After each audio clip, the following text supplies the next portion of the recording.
Mga kababayan, kamusta po? Si Kamanong po, nagbabalik na naman po muli para po magkomento po sa inyo dito po sa Tambayan Makabayan. Magandang umaga po muna sa inyo, tanghali, hapon, gabi at madaling araw po sa ating lahat. Sana po nasa maayos po tayong kalagayan.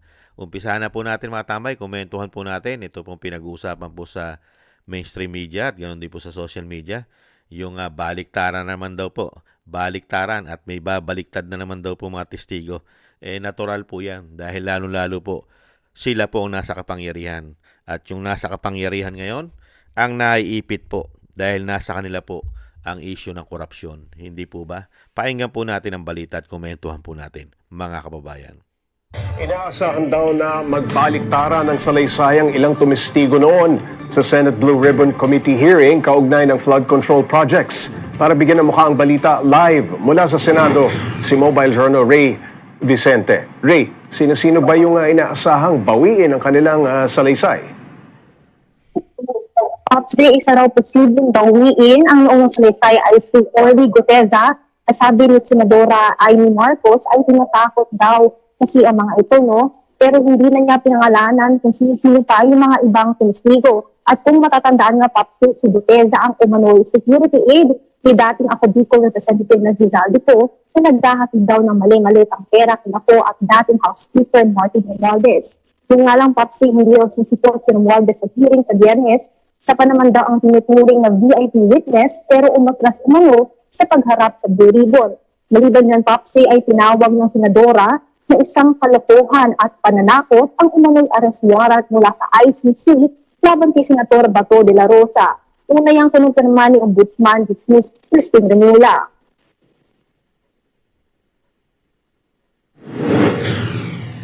Pops J, mariin namang hinihikayat ng senadora na dapat ilabas daw ang kopya ng warrant para talagang mapatunayan. Pops J.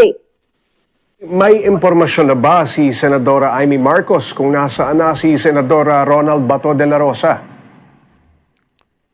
Yan po mga tambay, ang issue muna po, ang komentuhan po natin. Yung issue po, ito pong issue ng baliktaran daw po. At may posibilidad na babaliktad daw po itong testigo. Lalo-lalo po itong si Marine Sergeant Gutesa, mga tambay. Expected na naman po natin yan. Talaga pong pagka ganito po kasi ang labanan, nakita nyo naman po yung mga pinapangalanan at yung talaga pong nasasangkot sa mga anomalya. Dahil systematic po yan hindi naman po pwedeng hindi po systematic yung korupsyon na yan. At hindi po pwede na wala pong ulo yan. At sino po ba ang nagiging ulo? Sino po ba ang issue? Kanino po ba ang issue ng ulo? Sino po bang ang sinasabi ng mga Pilipino na mapakalaki po ng posibilidad, lalong-lalo may accountability at lalong-lalo po yung nandun sa House of Representative. Sino po ba ang dati pong speaker? Hindi po ba na pinangalanan Tambaluslos? At syempre po yung nasa Malacanang. Hindi naman po gagalaw at kikilos ang korupsyon kung wala pong sinasabing kumpas at walang matigas at sinasabing powerful na boses na mag-uutos sa kanila. Hindi po ba, mga kababayan? Kaya nakakalungkot lang po, mga kababayan. Talaga hindi po sa panahon po ngayon, ito pong binago ang Pilipinas, never ka makakuha ng hustisya at katarungan sa ginawa po nilang pagnanakaw sa pera ng taong bayan. Makakakuha ka lang po ng hustisya pagka po ang Vice President Sara Duterte po ang naging pangulo po ng bansa. Pero pagka habang sila po ang nanunukulan, malabo po mga tambay. Magtatakipan lang po yan at gagawa ng paraan, mga kubayan, para po hindi po sila madamay at hindi po makalkal ang pangalan nila. Ni mabanggit man lang ay talaga pong pipigilan po nila yan. Kaya nga po katulad po nito, hindi po malayo talagang bumaligtad si Gutesa dahil sino po ang kapangyarihan. Dahil lahat po halos ay nagiging involved. At involved po umano lahat halos. Pati po ang mga kabaro niya. Hindi po ba yung mga kabaro ni Gutesa nagiging involved? Di po ba ang AFP nagkakaroon po ng issue at may issue po ng corruption din umano Di po ba lalong-lalo po sa mga proyekto? Di po ba? Grabe rin po ang issue dyan, 15 billion, mga kabaro. Di po ba? Kaya nakita nyo po systematic, kaya po dapat po itong patahimikin. Hanggat maaari, kailangan bumaliktad ito. Dahil grabe po ang pinangalanan nito. Hindi po ba? Sino po ba pinangalanan nito? Matindi po pinangalanan nito ni Gutesa. Di po ba? Si Saldico. Ang pinaka congressman na isang pinangalanan niya, si Yap Di po ba? Yung party list po ng mga tulpo po yata yung party list na yon. Hindi po ba? Yung ACT-CIA. Di ba? Na si congressman na Yap. At sino pa? Si Saldico. Nawala na po sa bansa. Diba? Si Tambaluslos. At sa Malacanang nagdi-deliver po ng mali-maleta.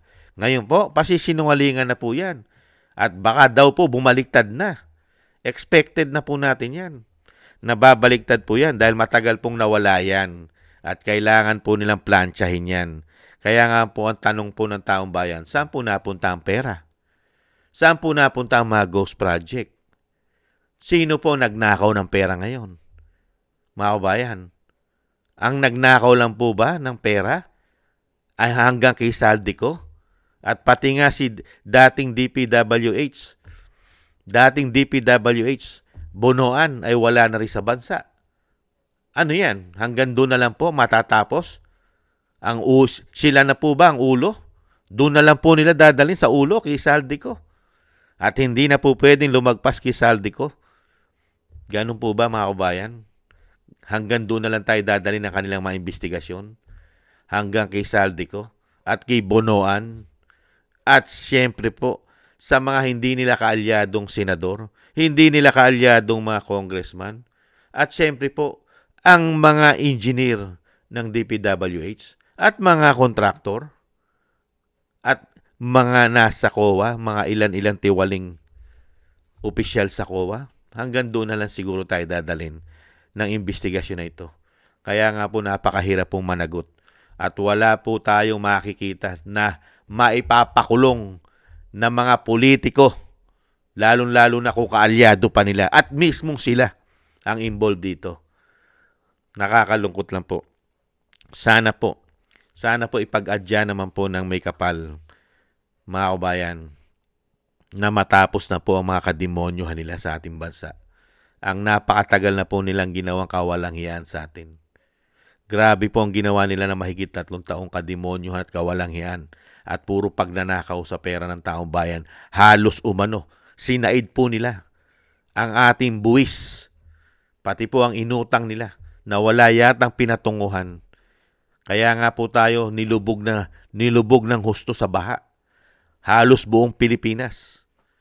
Dahil po sa kasakiman nila sa pera ng taong bayan. Kaya po dito, at nakaagulat po mga tambay, nakita nyo po, kung lumabas po si Senadora Amy Marcos, ibang klase, no? Ibang klase. At ngayon ka magpapahayag, si Senadora Amy Marcos, magpapahayag siya ng ganyan, na meron siyang mga alam o nababalitaan na ganon, mga kabayan. Hindi naman malayo. Bakit? Kapatid mo ang Pangulo. Pinsan mo ang dating speaker. At hindi alam ng taong bayan kung kanino ka. Hindi mo nga binabatikos ang kapatid mo sa malawakang korupsyon na ang taong bayan ay depressed na. Masamang-masama na ang kalooban ng taong bayan. Di ba? Galit na ang taong bayan sa nangyayari sa atin sa anomalya na korupsyon. Pero ito si Senadora Amy Marcos, nakita niyo po. Nakita niyo po ang style nito. Kahit parang ano po ito, namamangka sa dalawang ilog. Si Senadora Amy Marcos. Hindi po ito nagtatrabaho para sa bayan. Komento ko po. Hindi po ito. Ito po talagang ano po ito. Ito po yung tinatawag na matandang politiko. Yung mga style po nila bulok. Style nito bulok. Mga kababayan, namamangka sa dalawang ilog. Para po, ito po kasi yung mga style na yung mga itatago mo para hindi ka masisi. Hanggat maaari, iiwas mo ang ulo mo para pagka nagipitan, hindi ka masisisi. Hindi po ba? Wala na nga saysay din yan si Senadora Amy Marcos. Wala na. Ano ba nangyari? Meron pa bang naitulong sa mga Duterte si Senadora Amy Marcos? May naitulong po ba? Lahat po ng sinabi niya, lalong-lalo nung kampanyahan, wala naman po naging saysay. Hindi po ba? May naging saysay pa ba? May kabuluhan pa ba ang mga sinasabing salita ni Senadora Amy Marcos? Sige nga, mga kababayan. At ano po na itutulong ni Senadora Amy Marcos sa panunungkulan ng kanyang kapatid at ng kanyang pinsan, lalong-lalo po noong 19th Congress. Baka nga hanggang ngayon ang sinusunod pa rin sa Kongreso kanyang pinsan Hindi po ba? Hindi malayo. Dahil sila po nasa kapangyarihan. Kaya nga po mahirap po magtiwala. Napakahirap po magtiwala ngayon dahil nakita po natin ang galawan ng mga taong ito. Mga kababayan, iisa po silang lahi at iisang dugo. Ang nananalaytay sa kanilang katawan, ang kanilang lahi. Hindi po ba? At kung talagang si Senadora Amy Marcos ang tatanungin natin, mga kababayan, kung ikaw ay nakikita mo ang hindi magandang nangyayari sa ating bansa, lalo-lalo sa pamumulitika, pero pinag-uubra mo never mong binabatikos ang kapatid mo. At never mong kunukundi na hindi mo na kaya. Pabagsak ng pabagsak ang ating bansa. Wala na nagtitiwala sa ating bansa, lalong-lalo mga bagong mamumuhunan, bagong mga investor, wala na. Hindi po ba? Bagsak ang piso dahil sa ganitong klaseng panunungkulan, corruption. Maganda ba na naidulot? Maganda ba ang ibinigay? Maganda ba? Meron po bang napala, Senadora Amy Marcos? Meron po ba napala ang mga Pilipino sa kapatid mo at sa pinsan mo at sa inyo na mahigit 3 taon? Sige nga, na never mong kinukundi na. At never mo at hindi mo magugustuhan mapalitan ang iyong kapatid. Hindi mo magugustuhan. Hindi po ba, Senadora Amy Marcos? Hindi mo magugustuhan mapalitan ang kapatid mo. Dahil doon na mag-uumpisa ang kalbaryo ng kapatid mo at ng pinsan mo pag napalitan. Hindi po ba? Sa dami ng ginawa na issue na dapat pong ipaliwanag at dapat pong sagutin. Hindi po ba? Kahit nga po isa-isahin natin, napakarami. Hindi magkakasya sa daliri natin. Hindi po ba? Sa dami. Kahit nga po yung natin, ginto, maharlika. Di po ba? Ano pa? Mapakarami niyan Yung ginawa po nilang 3 taon mahigit na korupsyon. May pondo, may GSIS, may PDIC, may SSS, meron pang Lotto, meron pang airport, meron pang PhilHealth. Di ba? At napakarami pang iba na issue ng korupsyon nila. Hindi po ba, Senadora Amy Marcos? Pero pagdating po sa inyo, wala po nakikita taong bayan sa inyo na may pangil bilang senador ni wala man lang kayo iniimbestigahang korupsyon ng inyong kapatid at ng kaalyado na inyong kapatid sa Senado. Wala. Hindi po ba? May nakita po ba kayo na tinututukan po nila imbestigahan? Ito nga lang flood control, mga tambay, wala tayong makuha. Wala tayong makuha. Napapabor sa taong bayan ang kanilang mga investigasyon. Ang nakikita po natin ngayon, ang kanila pong investigasyon, lalo-lalo po dyan sa Senado, ay lagi pong pumapabor sa mga kaalyado nilang politiko. Hindi po ba, Senadora Amy Marcos? Kaya ngayon, sino po ang iipitin nila ngayon? Pagka sinabing bumaliktad po yan, si Gutesa at marami pang iba. Siyempre, ang babakbakan naman po nila kasama ang media, alam na po natin. Ayan, sila Senator Marcoleta, yan naman po puputukan yan Hindi po ba? At yung sinasabi po na dating congressman, hindi po ba? Si Defensor, yan po iipitin nila dyan Hindi po ba? Expected na po natin yan, mga kabayan. Lalo-lalo po yung nangyayaring sarsuela sa ating gobyerno. At kitang-kita naman po natin kung paano po sila magtakipan. Magmula po umano sa DOJ, na andyan ang ombudsman, nakala mo na ang ombudsman natin ngayon ay kala mo media na ngayon at laging walang kamatayang magsalita sa publiko na parang media ang ombudsman po ngayon. Hindi po ba?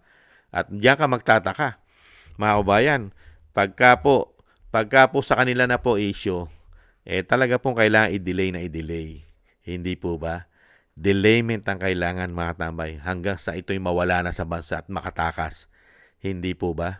Yan po, mga kabayan, ang ating pong komento dito po sa sinasabi rin po ni Senadora Amy Marcos na may posibilidad na magbaliktaran daw po ang mga testigo, mga kabayan, na magtuturo po at magsasabi na kung sino po at tutumbukin ang ulo at malalaking ulo ng isda at malalaking ulo ng buhaya sa ating bansa ay mawawala na po ng silbi dahil po sa sinasabing babaliktad daw po, mga kabayan. Malalaman naman po natin dahil maghihiring naman po sila sa Senado Hindi po ba, mga kababayan?